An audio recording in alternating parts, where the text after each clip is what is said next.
Bismillahirrahmanirrahim.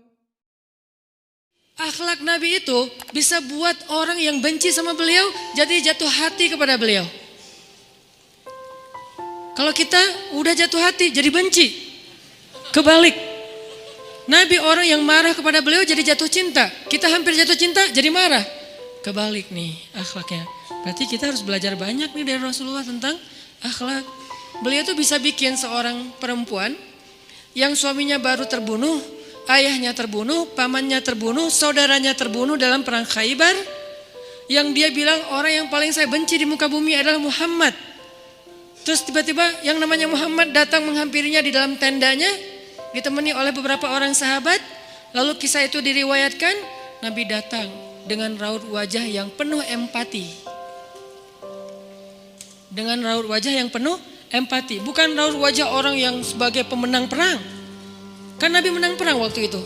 Sebagai seorang tuan, bukan, yang empati. Yang kayak sahabat banget gitu.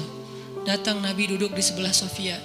Sofia diam aja, marah banget. Cuma dia gak bisa ngapa-ngapain karena dia berstatus tawanan perang. Mau gimana coba? Mau dia tusuk? Gak bisa, dia sendiri. Dan dia takut bahwa dia akan diperlakukan seperti umumnya orang memperlakukan tawanan perang. Karena dia belum paham, belum kenal Rasulullah. Dia kaget ketika Rasulullah SAW minta maaf sama dia. Kaget, gak ada cerita orang dalam perang yang menang minta maaf kepada yang kalah. Ada gak cerita kayak gitu? Gak ada tuh. Yang menang minta maaf sama yang kalah. Maaf ya kami menang. Jangankan perang, sepak bola aja susah nyari yang kayak gitu kan ya. Ini akhlak nih untuk kita teman-teman di Bandung dengan Persibnya. Nanti di Jakarta dengan apa Jakarta teh? Persijanya.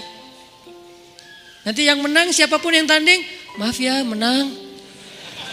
Dari mana lo akhlak kayak gitu? Rasulullah. Cie.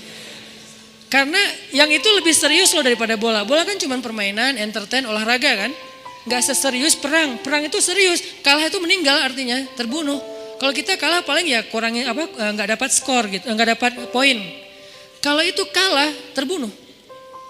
Nabi datang minta maaf dengan ekspresi empati yang tinggi, yang dalam. Nabi itu kayak ngerasain banget perasaan Sofia. Minta maaf, menjelaskan. Sofia, maaf ya, aku ikut turut berduka atas wafatnya ayahmu, suamimu. Sofia marah banget. Terus Nabi menjelaskan apa yang terjadi. Aku tuh udah ngasih kesempatan agar kita gak usah berperang, tapi mereka terus menyerang. Maaf ya, ngejelasin lagi. Maaf ya, ngejelasin lagi. Berjam-jam. Seolah-olah Nabi yang minta pengampunan kepada Sofia. Seolah-olah Nabi itu tawanan perang. Minta maaf, menjelaskan kejadiannya. Minta maaf, menjelaskan. Terus kayak gitu dengan ekspresi serius. Dan kelihatan banget lah. Ucapan dan ekspresi orang yang jujur kan kelihatan ya. Jujur bahwa beliau tuh empati banget. Bahwa beliau juga berduka.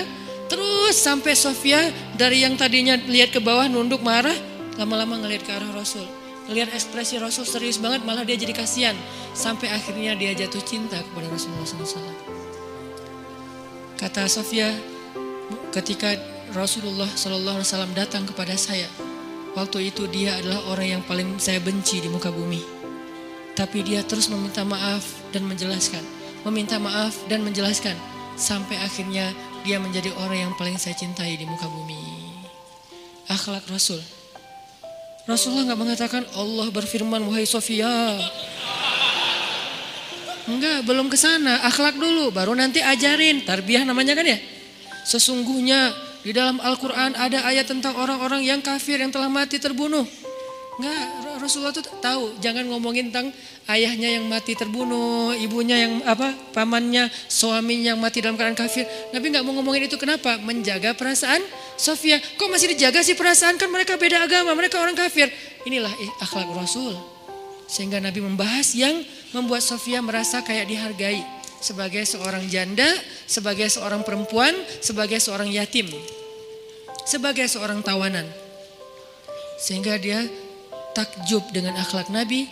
Akhirnya dia cerita, ya Rasulullah, belum beriman udah manggil, ya Rasulullah, saya pernah bermimpi bahwa dalam mimpi saya melihat ada rembulan di atas kota Madinah lalu jatuh ke pangkuan saya. Jibril turun bilang ke Rasulullah, apa maksud dari mimpi itu? Tahu nggak Rasulullah apa maksud mimpi? Apa Jibril? Maksudnya rembulan itu kamu. Maksudnya dia akan jadi istri kamu di dunia dan akhirat. Rasulullah langsung, aduh gimana ya? Rasulullah juga orang yang ra'fah banget tuh. Bil mu'minina ra'ufun rahim tuh Rasulullah. Gak enak, kan dia masih janda baru meninggal suaminya. Masa saya lamar gimana ya? Kata Jibril, ya Rasulullah, Allah suruh engkau melamar dia untukmu. Menjadi istrimu di dunia dan di akhirat. Rasulullah dengan gak enak hati mengatakan, Sofia, aku ingin melamar kamu. Sofia, gimana ya? Itu mah cewek ya. Saya mencoba untuk menghayati kisah ini dari angle cewek elegan ya. Bukan cewek biasa, oh boleh gak apa-apa sih, gue sih enggak. Cewek elegan, cewek terhormat, cewek yang soleha walaupun belum beriman.